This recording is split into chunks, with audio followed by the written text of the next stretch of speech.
not. This is episode 7. Welcome back.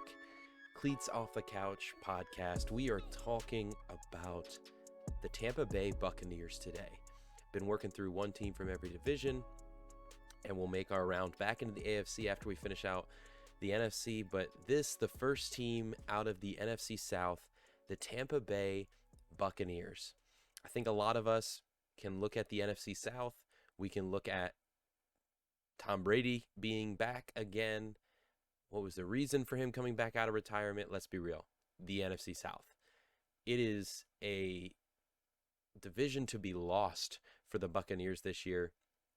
And the question is, where will they end up with their overall total? Will they be able to come away with a home field advantage in the playoffs this year? I don't know. Let's look at it. So the Buccaneers, I respect Tom Brady. I don't necessarily like him. Actually, just the other day on Twitch, I remember having a conversation with some people about, and one of the upcoming episodes, I guess we'll take a break after we get through one team from every division, and we'll just talk for a minute about a theory that I have, not a theory, but an understanding that I have, and I think more people need to think about and realize, and that is this statement. And I'm going to leave it at this statement. So I hope it eats you up and brings you back for that episode when we talk about that. And that is this. There can be no such statement as a single person, a certain person in any sport being called the GOAT, the greatest of all time. And I'll leave it at that. We'll talk about it here in a couple episodes. But today, the Buccaneers, guys, got to be honest with you, the Buccaneers look to me like, I want to say the top team, maybe? Number one team in the NFC as of record, because they're in the NFC South. And we'll look through their schedule here in a second. But last year, they went 13-4. 13-4. That's insane. And here's an important stat. They were 7-1 at home. So we got to keep that in mind when we go through the schedule this year to look at matchups that we think are going to be tight. It could go either way. If it's a home game for the Buccaneers, it's probably going the way of the Buccaneers. Away, they were 6-3, still really good. But that is their weaker spot, is the away games. But finished number one, obviously 13-4. How do you not finish number one in your division?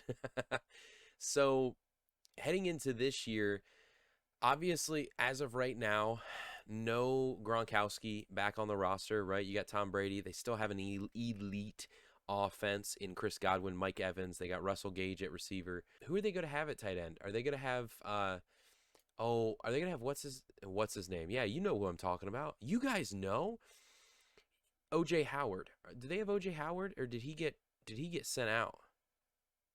Let's look here real quick. I always have the computer up in front of me just so I can search this stuff real quick. Oh wait, O.J. Howard is with the Bills, dude. The Bills. Oh my goodness, the Bills. Ugh.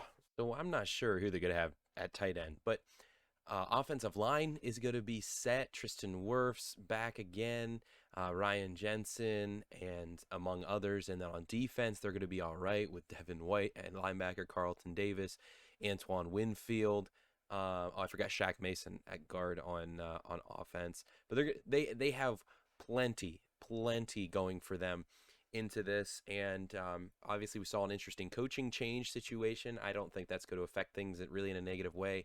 They're going to let reins over to Tom Brady leading the offense in the Bill Belichick way, and fight me on that statement if you want to, but but I think the Buccaneers, they open up against the Cowboys in week 1 this year, which is going to be interesting. They're going to be in AT&T Stadium. I think I've seen mixed thoughts on people like Dallas. I've shared some already for me. We haven't talked about them yet, but the Dallas Cowboys for me are overrated. And I think they'll do well. Don't get me wrong. They're a team that always is right around there at the wild card numbers. It's the NFC East, so they'll fight around for the top of the division at like 10 wins. So it's going to be interesting to see, but I don't think the Buccaneers lose to the Cowboys. And again, I said it last episode. I've said it multiple times before. Dallas at home, not as good as Dallas on the road. Dallas loses. Bucs start out 1-0, and then they travel to Caesars Superdome against the New Orleans Saints. And Brady has an issue against the Saints. The Buccaneers, I think, just historically just bad between bad between them and the Saints. And so I'm going to give a split between the Buccaneers and the Saints. I'm going to give the win to the Saints. Surprising early in the year, the Saints aren't going to win a ton of games, but it's division football. It's a completely different breed. So the Saints get a win, 1-1 for the Buccaneers to start, and then at home against Green Bay. Gonna be a good game, but they're at home. And again, remember, that's the thing that really will dictate things.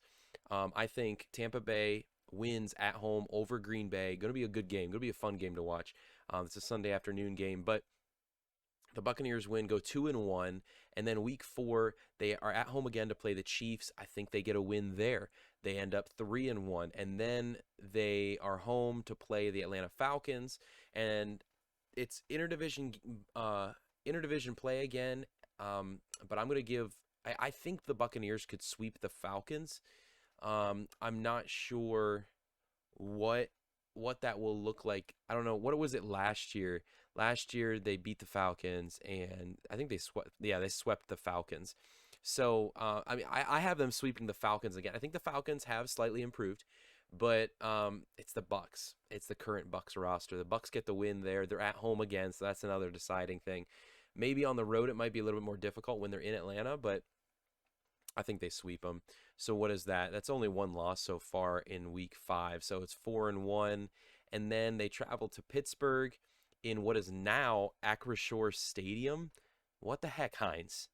It will always hashtag forever Heinz as a Pittsburgh Steelers fan. Anyway, um, they will travel there, and I think Pittsburgh's defense is going to play well. If Pittsburgh's defense is able to play well around the edge and get pressure on Tom Brady, I think we're going to see a good game in Pittsburgh. Overall, though, it's still the Bucs. I don't want to. I want to see a surprise here, but I'm going to give the win to the Buccaneers, putting them at 5-1, and then they're going to travel to Carolina. And guys, I think Carolina is a different team with Baker Mayfield at quarterback. I really do. And so I'm going to give a split with the Carolina Panthers. I'm going to give the win in Bank of America Stadium to Carolina, and that's going to put them at 5-2. And then they are at home against Baltimore, and then the Rams. I think they lose one of these games. It's the Rams and the Ravens, two of the top teams in the league. It is in Raymond James Stadium, so I don't think they win both, but they could. I don't think they lose both, but I really do think they could. Honestly, I I honestly do, man. But I'm gonna give the win to Baltimore because I think the NFC fight against LA in season. I think Tampa Bay is gonna get the win against LA. I do, because that's a revenge game, right, from the playoffs this past year, so if I remember correctly. And so I'm going to give the win to Baltimore over Tampa Bay, a loss to the Rams, a win for Tampa Bay. I'm saying things backwards. I don't know why. But so we got 5-3 and then 6-3 against the Rams, and then playing the Seahawks in Seattle. I think Tampa Bay gets the win on the road, putting them at 7-3, entering into their Week 11 bye. Pretty good location for a bye week, if you ask me. And then they travel to First Energy Stadium to play Cleveland. Again, this is a quarterback situation with Deshaun. I could see Cleveland getting a win at home over Tampa Bay. If it's without Deshaun, Tampa Bay wins. I think it's as simple as that. And so right now, I'm going off the idea of Deshaun not playing this season, suspended for the season. I don't know what the most up-to-date thing is, and obviously a lot of these updates we'll talk. I mean, as things change throughout the suspension scene or whatever it may be, if anything at all, we'll update that on future episodes. But I got a win for Tampa Bay as if Deshaun's not playing in Cleveland. That's going to put them at 8-3, 8-3, and then they're going to play New Orleans at home, get the win to go 9-3. They're going to travel to San Fran. Now, this is one I've talked before. San Fran is a Super Bowl caliber team if they stay healthy. And I think they're Super Bowl caliber if they keep Jimmy G. That's where I think they're Super Bowl caliber, but they're probably going to trade him away if we're honest. And I think that will change things for them. Right now, though, we're just going as is. It's a lot of rumor mill right now. There's been conversation with different... I mean, the only teams that would look at them would be, Seattle and the Saints, something like that, maybe. No, not the Saints, because Jameis. So, I don't know. Maybe Seattle, and would San Fran deal him in division like that? I don't know. We'll see. But with him in Levi's Stadium, I could see San Fran getting a win. And that, I think, is going to put... that's 13 games. We were at 9-3. I'm going to put them at 9-4. And then back home against the Bengals, I'm going to give them a come-home win, a big win against Cincinnati, putting them at 10-4. And then traveling to Arizona at State Farm Stadium. Listen, I've talked about it a bunch of times. Arizona, not great second half of the season. So a win for Tampa Bay, putting them at 11 wins. And then back home, I had them split with Carolina. They already won one. They already lost it. They're going to win it here at home, which is going to put them at 12 wins. And then they play Atlanta Falcons, as my buddy who's a Carolina Panther says, the Dirty Birds, in Mercedes-Benz Stadium. We could see maybe a surprise. Here's a situation to end this out. Here's a situation that I think could be funny to see. If the Buccaneers are at 12 wins, and so say the Rams are also around that, or the Packers or something like that. I don't think the Packers will be, but say the Rams are at 12 wins as well, and it's a must-win to claim home field advantage. In that scenario, I can see Atlanta just stealing life from the Buccaneers, and then the Buccaneers getting second seed and not getting home field advantage.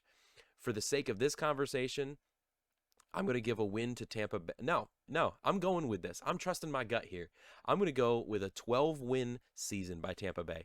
12 and 5, I think, is what I have. They went 13-4 last year, 12-5 this year. I think the division has gotten a little bit better over this past year, over this offseason in the NFC South. And then the games that they play the Bengals, they play the Niners, they play the Browns if they have Deshaun. That's the important one. They have the Rams, they have the Ravens. They will play the Steelers, and I think the Steelers will still be good. They will still be a playoff caliber team, not Super Bowl caliber, playoff caliber, or entry playoff caliber. We'll go with that. They play the Chiefs, they play the Packers, they play the Cowboys. So the Buccaneers will have a solid schedule. They will have a road that they have to fight into. But I still think even with that, they can end up with 12 wins. I'm not going to put them at 13 with that there. But being 12-5 as the prediction puts me at an 11-13 game win swing. What do you guys think? Let me know your thoughts. And we will finish out the first team from every division in the NFL with the Seattle Seahawks in the next episode. So I'll see you guys then in that one.